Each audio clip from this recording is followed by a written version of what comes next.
Good morning. I am not by myself. I do not know where Zach is. He is somewhere in the house. I actually don't know how to turn the lights on in here, so we have to wait for him to actually get the lights on. But I can hear him coming down. He's going to race in and be like, "What is this? These lights suck." But I don't know how to turn the lights on. He's never on time, you guys. I told him yesterday that he's really got to work on this because it's not a matter of being on time. It's a matter of integrity in your word. And the last month, every time we leave the house, last one. Every time we got to go someplace, last one. We've been doing these lives for a month. And he has been late to every single one. It's not a good look on you. No. It's not. It's not good, guys. So let me tell you something. Why is that going on? I don't know. So it wasn't me? I thought it was me. I was worried because I thought it was actually me.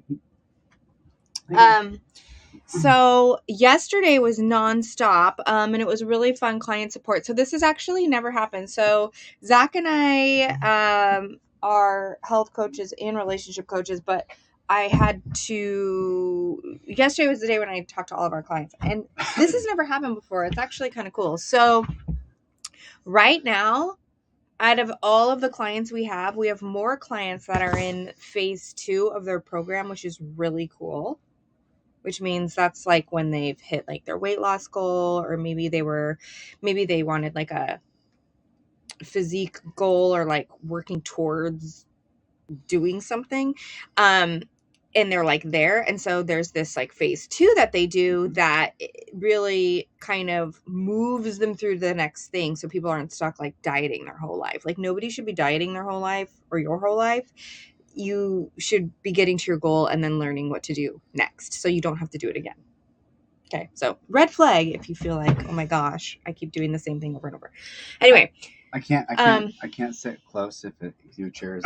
So anyway. Just back up a so little bit. Right now, I'm not going to back up that much. So right now we have a lot of people in that phase, in that like next phase, which is really fun. I don't think that's ever like happened before where the majority of people are in this phase 2 over the phase 1, which is really exciting because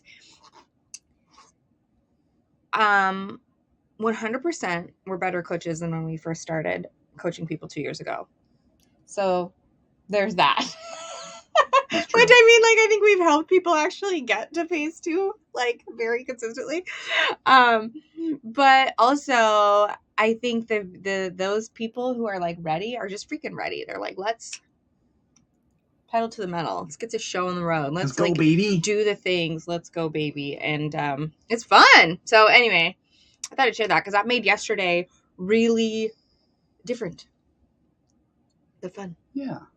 Because some things come up, like, a big one that comes up. So if you're on a health journey of any kind or like working on your relationship or anything like that, new job, and it's coming up over here for us, is how you manage stress, and your stress management will sneak up on you. Like you can do all of the things. You can be exercising, you can be eating right, you can be, loving your job. But if you're not managing your stress well, like, it doesn't really matter. Like, if you're not sleeping or managing your stress well. So, in this phase, a lot of that stuff creeps up if people didn't look at it beforehand. Yeah. I think it's funny. When I was on the treadmill this morning, I was listening to the other side of fear and the other side of like typically. Wait, what do you mean? Like, well, you were listening to it like I was from God or like a sermon? So I was listening to a sermon, and it was like I was listening to the other side of fear. When you feel that like shortness of breath, when you feel that like that pain, you'll have like a surge of something that's like squashing you down right before you're about to have a breakthrough. Oh, because, whether the enemy, and for you it could be anything. Like for us, it's more of a spiritual thing. For other people, it could just be your universal energy, whatever you want to call it. The enemy is going to fight you the most when you're about to have a breakthrough. And so when you think about people who kind of like push through that, it's like really, really, really exciting. And then you also kind of look back and you want to reach your hand back, because a lot of times when everyone quits, in fact, I did a story on this today as well. of like, it's better just to take a baby step forward and keep kind of showing up, because the second you're about to have a breakthrough is when you're going to usually experience the most resistance. Oh yeah. This sounds bad, but like, it's so true. The amount of people, honestly, I would say 75% of new clients in their first week or like 2 days before they're about to like start on this health journey, no joke, I cannot make this up, I'd say 75% either get the flu, get a cold, for a while it was get COVID, have something drastic happen in their family, like somebody ends up in the hospital or something, within either a couple days before they were going to start or that first week. I am not making this up. That like happens because hello, it's like you're gonna make a change. Hello, my and, like, vacations. My vacations. That's on you though. No, That's no, on it's you. the same thing. That's no, a it's stress the, management no, it's thing. the same thing. You want to think it's the same thing? No, it's not. It's a stress management. It's no, because thing. when you, it's something that I desire. I desire that fun, adventure, freedom. These people desire. You're not pushing health. Through something. That's a stress management thing. I still think it's the enemy. No, that's actually science. That's a stress management science thing that you've created a habit with. Okay. For real. Okay. For real. It's different. I get sick before I go on vacations. I have in the past. Gets sick before he goes on Not vacations, recently, but that's though. an immune system Not recently. Stress release Not recently. thing. No, because you actually like what you're doing before you do it. Well, it's not good. But that is different. That's actually true. That's a different. Why don't we bookmark that is a that different. I was gonna say that is a different conversation of when you have stress related letdown. Yeah. Your immune system will be like, thank you. And it's very easy for it to respond in a certain way versus the enemy coming and being like, nope, I see that you're working towards something big, new, good, a change, a healthy change in your life, a great change in your life. I'm going to come down on you. That's different. Yeah, but couldn't you make the argument that when someone's about to start plan, like because if you like find there's no letdown, people are nervous. If you find all of your you're not nervous to go on vacation. It's a different feeling. No, because Zach always wants to relate. It's the thorn in his side. He's always going to be like, yeah, that story is me. I'm like, no, it's not. Even this morning, I was like complaining because I had a headache and I was tired, and you like instantly were like, or yesterday was like, sleep, no. or yesterday was sleep. Every time I'm like, oh man, I could be up with the kids all night, puking, whatever. And Zach will be like, I'm so tired. The kids kept me up. And I'm like, what? Hey, your suffer is my suffer. No, it's not. It's very different. But I'm saying you're talking about two different things for two, literally on a cellular level, two very different things. Okay. Hey, let's get along. Let's get along. Oh my gosh, last night was so fun. We were making the bed because the bed was because I want my coffee and I want to be able to like rest my thing. I can't sit that close because if I sit that close, you're fine. So yesterday we were making the bed. This is last night, and the bed was made without the blankets on the bed. I don't know how it happened. I wasn't there. So we take all the blankets off the bed because the only thing that was on the bed was the comforter. And I was complaining about. I was like, why did you even make the bed like this? Like, what is even happening? And I don't know what you said. You were just like, what? Just let's get along. No, I said let's just get along. Let's just get along. And it was so funny. It was a nice deflection when you start to realize, yeah, I did all this. I did all that. And yeah, that was me. You're accurately calling me out for poorly managing our bed sheets. It was so funny. So anyway. So whenever someone's in the fault, like let's just get along. So he was like, can you clean up your mess? Let's just get along. So it was so funny because I told Zach, I was like, if I was anybody else, that would have set me off and made me like so mad. Like, how dare you? I'm trying to like be serious. But you were accepting responsibility. You knew you got lazy in the morning. I don't even know what happened when you made the bed or how that Oh no, came about. So I'll tell you my reasoning. So I intentionally took all those sheets off and put them on your side. That's why you're like, what the heck's going on? Yeah. because I was like, this is unacceptable. Because we have like these. What kind of sheets are those? Like soft. They're like that super soft, not minky material. I don't know. They're like really soft blankets. No, it's like they make jackets out of it too. There's a name for them. Yeah, it's like minky. It's not minky. I never. No, I think heard it of that is. name. I think it's minky. It's like a baby blanket kind of. It's a soft kind of baby. We have baby blankets. No, but they're like thick. I think it's minky. Okay, fine. We're gonna call them minky. Okay. We have 2 of those, and then we have like a more of a thicker quilt style. Yeah. And so it's really, really soft in the skin. So Comforters. I like those. No, we don't do comforters. No, I like only those. Only quilts. No comforters. We're not a comforter duvet kind of household. We tried it. No. It just wasn't for us. That's a nightmare. No, that's rude. That's rude. That's a nightmare you got to wrestle with every time you do laundry. And doing laundry is already enough to wrestle with. So, like, why wrestle with the duvet? I don't get it. I also just don't like the poofy cloud. Yeah, like thing. why? It's too, Anyway. Okay, we're different. So my point is they have like these minky 2 blankets and then the quilt on top. I like the weight of it, and I also like the feeling on the skin. But for whatever reason, for whatever reason, it got flipped where like the quilt was like on our body, and it was like, this isn't working. So like, you know what we're gonna do tonight? And I actively thought, I'm gonna take these soft blankets off. And I'm just gonna make the bed with the quilt and just leave these here. So when it's time for bed, I'll just reset the bed because I typically go to bed first. Yeah. And so it was go upstairs first. I should say. But I was upstairs first. Yeah. So you kind of messed up my plan. But I did what I did. I wasn't taking full responsibility because I did it on purpose. Right. But, so I wasn't about to be like, I'm sorry. Because I'm like, no, I did it on purpose. Yeah, but you never even said that. I know. I wasn't thinking that. You were just like too tired. So you were just like, let's get along. Yeah. But it brings me to something that came up in, it was a Cabo retreat. So we do these retreats and, they're great. You're invited. You're always invited. You should come. And I think it was Carol who said, sometimes I find myself getting so mad or so angry at the person that I decided to spend the rest of my life with. And then I'm like, why am I doing that? Like, I'm not going anywhere. I'm just making this more difficult. And so when you said that, let's just get along. It was like, oh yeah.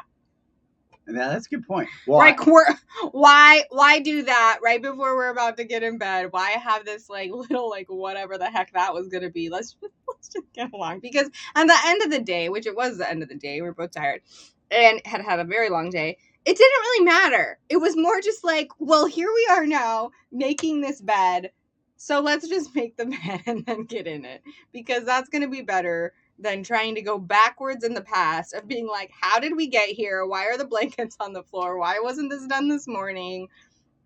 Zach was probably mad because I got up to the bedroom first, so he couldn't like execute his master plan. You know, like it's like we could have gone backwards and tried to make everything correct leading up to that point where he would have been committed to being right.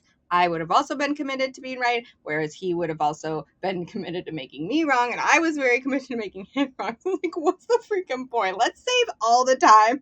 Let's just get along. Well, and it makes me think about also the other comment in that Cabo workshop we were doing is when they said, someone apologized for like being upset and, hey, sorry I yelled at you.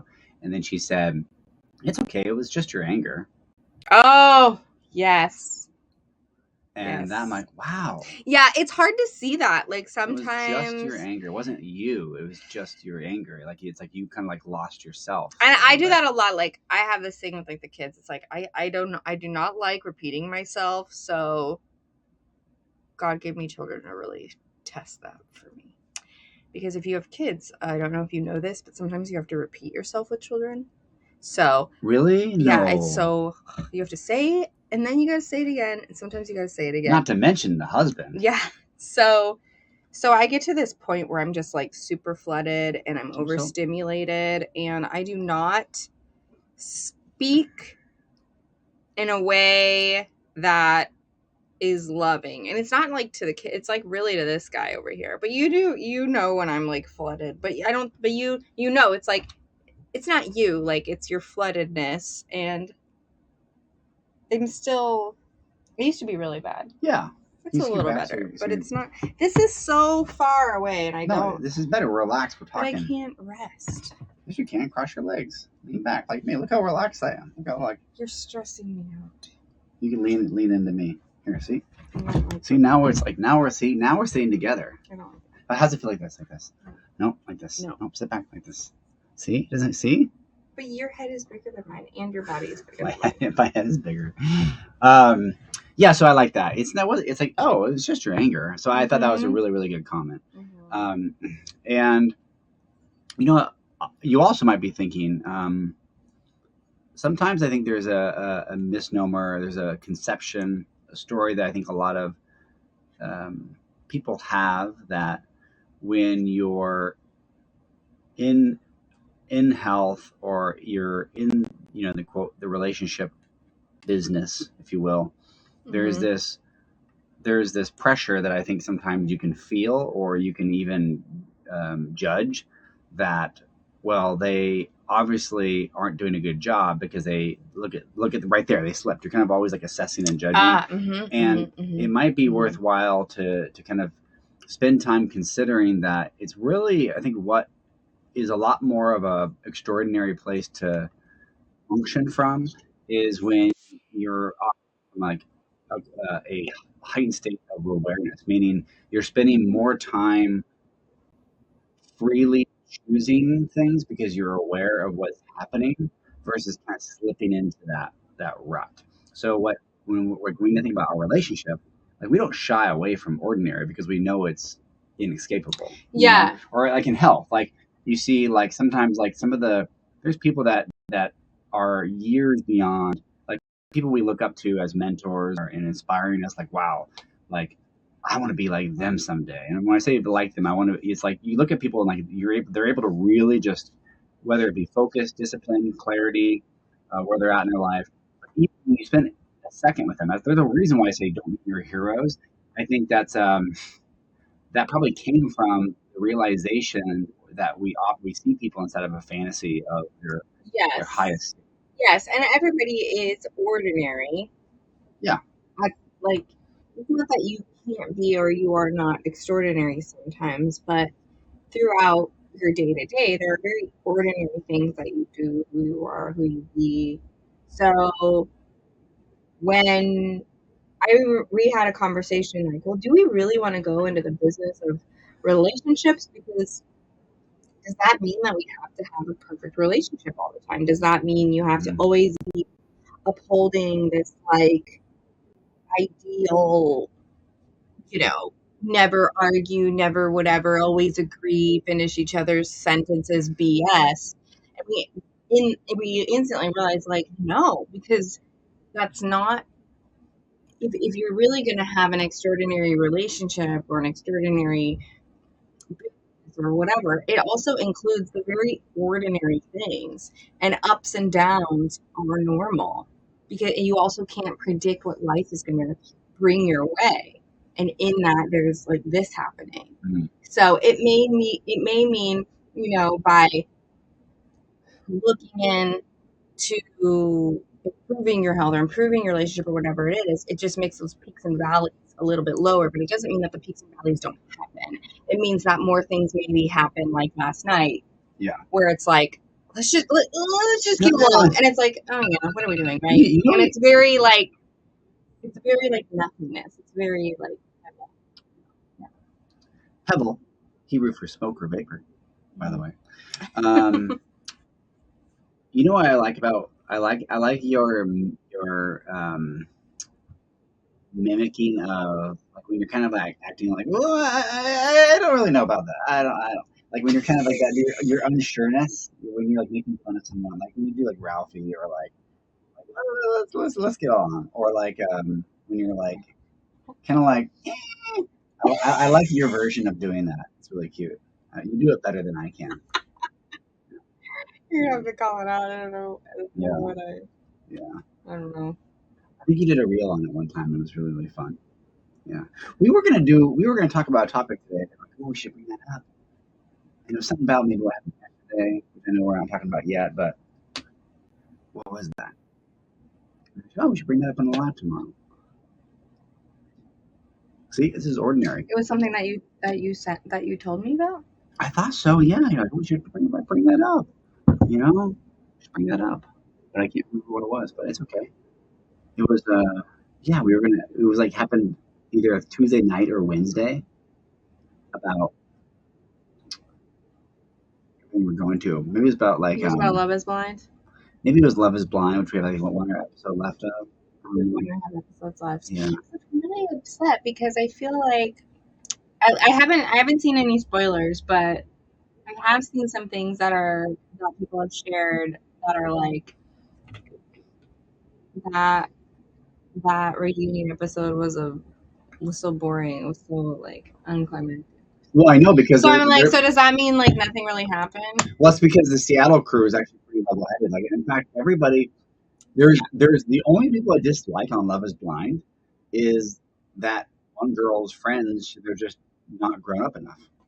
Yeah. But they're their friends. But it's not really. You can tell that she's ready to like take on the next chapter of her life, and her friends are like crabbing a pot, like pulling her back down to ordinary like party girl status. Which happens. Yeah. And but everyone else is like pretty like. But this is probably why we wouldn't do very well on reality TV. Why? Because we're not like we don't. A part of what makes reality. So this is what's kind of fun. Well, it's in real life. This is what we love about the work we do. Is once you see it for what's actually happening, then you have to then choose the drama. And when people are unawake and they're completely blind to what is happening in the background of human relationships, yeah, you can get a lot. When you're blind to it, you are almost like it's like when you like a funny bone when you tap your knee, it's a knee jerk reaction. Like you live inside a relationship in this knee jerk reaction. That's what makes reality TV so fun. Is you see these people just ridiculous, like acting like children. Not childlike, childish. And it's because it's like these are adults and they're functioning in this fantasy realm driven by fear that is 100% ego based. And so they are like so stuck in their own individual wants and desires, and then they actually believe this fantasy to be true, and then because of their fear, it's like this fireworks show. But they're just like, and like the most dramatic. Bachelor is a perfect example. Well, and I think that's what makes it drama. That's what makes it fun to watch. Yeah, and that's also why I think they've had to like lower the age, because it's the young 20-somethings that typically will stir the pot in that way. Yes. This season of Love Is Blind was compared to other seasons boring because there wasn't as much. But I actually enjoyed it. Well, we did, but we like talking about relationships. Yeah, that's true. But so it's worthwhile to notice, though. Yeah. But was it about that show? I don't think so, but it's okay. We can be over it. Maybe it was about the 2-hour chat we had yesterday. Something around that, but I don't know. No. Okay. Well, I don't know. I might have written it down too. If you look. Well, tonight we're going to dinner with 2 dinners. Yeah. How fun is that? Yes. Oh, I shared this earlier too. Like, reach out to people. We talked about that like on Monday. Yeah, like it's kind of amazing. Like just we were bragging about Patrice the other day too, about just always functioning in the realm of possibility.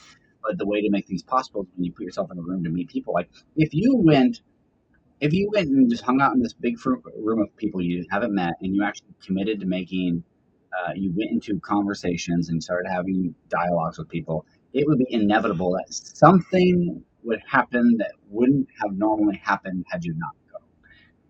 And the same is true when you get into relationships. Go have dinner with somebody, invite somebody over to your house, someone that and try to get out of that rut of like doing the same thing with the same.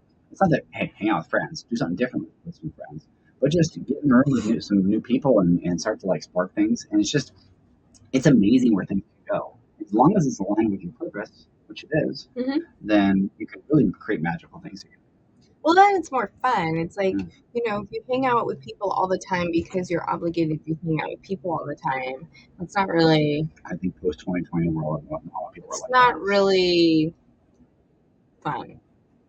No, I think a lot of people are. I think a lot of people assume that you have to, that if you have like a subset of friends, or if you have, if you always hang out with your family on the, whatever it is, like, Do you feel that way? that it's okay. Like, you don't have to like hang out with people if it's like an obligation all the time because you feel like you owe them something. Well, it doesn't mean you have to also keep like I met a really good really good conversation. I met with this guy Scott. That was from our old gym, and I only knew him through the gym. We would meet there at 6 a.m., 6:30 a.m. Work out classes. Like it was a set time, and it was just kind of like I like the guy. And then, he's a great guy. yeah, and I just befriended him on Facebook, and 5 years later, we're having breakfast together. I literally haven't like really had a good conversation for almost 5 years, maybe 4 or 5 years, doesn't matter. And we had like a 2 hour long chat. It was phenomenal. And I don't know if we want to do it again. Love to meet his wife. And it's been that long. And you just reach out to him, boom, like 3 days later, we're having breakfast. Yeah, like, it doesn't have to be weird. Like, yeah, it's literally how you get to see yourself in the world.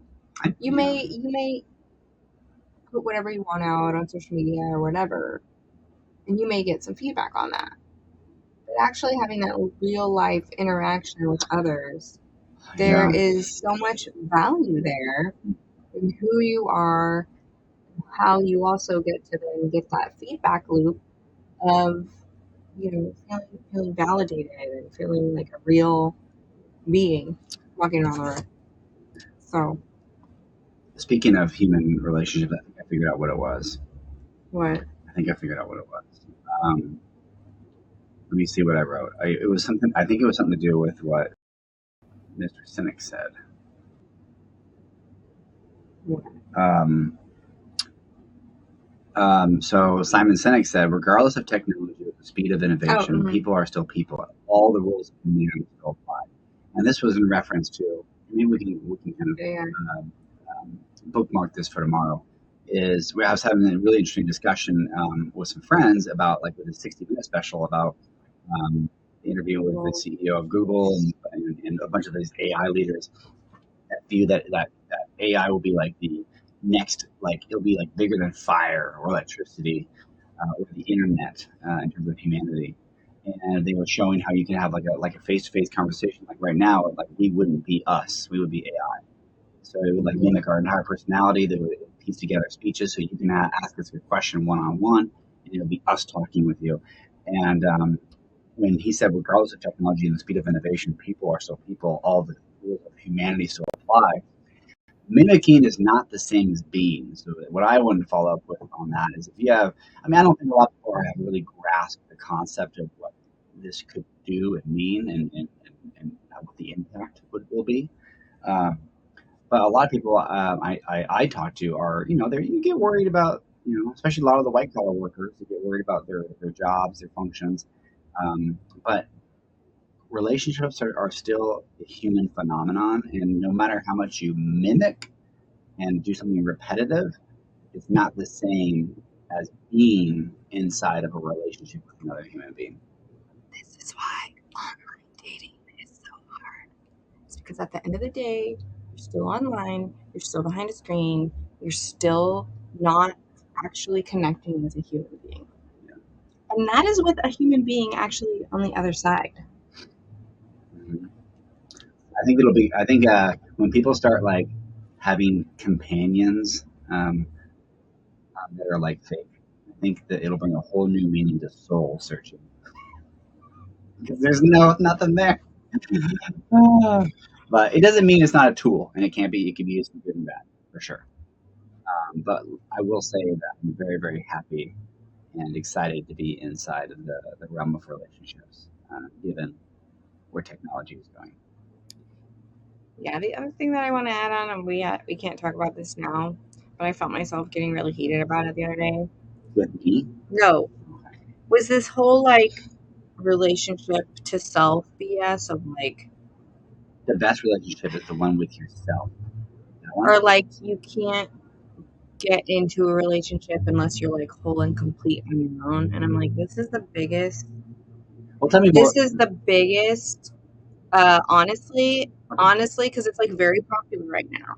Mark my words.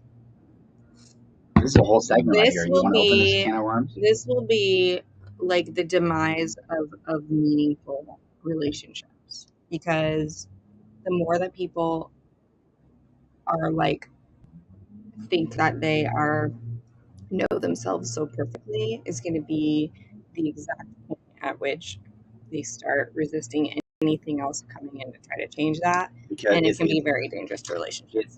There's something what we're offering in that statement is there's something happening that is there's an attractive allure that what we call a major strike against actually being in relationship with people.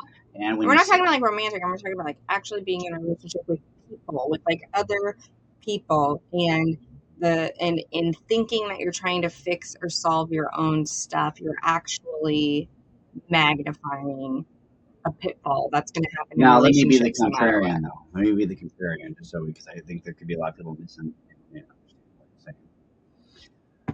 Can I be the contrarian? Go for it. Yeah, but like if it's not fair to my partner. Let's say if I have like, and I think I can understand what's happening here is like when they say relationship to self, they mean like self-loathing, self-hate, negative talk. I need to heal my own psychological patterns or concepts that I have. Which like some will not be unveiled until you are in relationship with other people. Yeah. So what you're offering is it's not that you can't. It's not that you can't like work on yourself. Yeah, it's not that you can't like be healthy and like become like a healthier version of you and a functioning human and like working through trauma or working through whatever. It's not saying you shouldn't do that. It's saying don't use that as a deflection to not actually be related with people. Got it. So I think that's dangerous. So I think some people, it's dangerous to learn who you are on your own. You can't really you be have seen. To be seen by people. Yeah.